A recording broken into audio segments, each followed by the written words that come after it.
देवळा दुर्गामाता यात्रा उत्सवात दागिने चोरीच्या निदर्शनात शिवसेना शिंदे गटाकडून देवळा पोलीस निवेदन।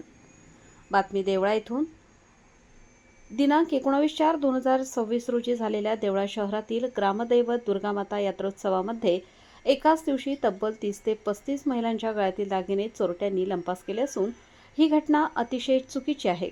यासारख्या घटना वारंवार होत असून यावर असे लक्षात येते की देवळा शहरात कायद्याचा धाक हा उरलेला नाही। याला सर्वस्वी जबाबदार देवळा पोलीस स्टेशन असून त्वरित देवळा शहरात पोलीस बंदोबस्त वाढवावा व ज्या महिलांचे दागिने या चोरट्यांनी लंपास केले आहेत त्यांना कठोर शिक्षा होऊन त्यांना ते दागिने परत मिळण्याबाबत देवळा तालुका शिवसेना युवासेना यांच्याकडून पोलिसांना निवेदनाद्वारे मागणी।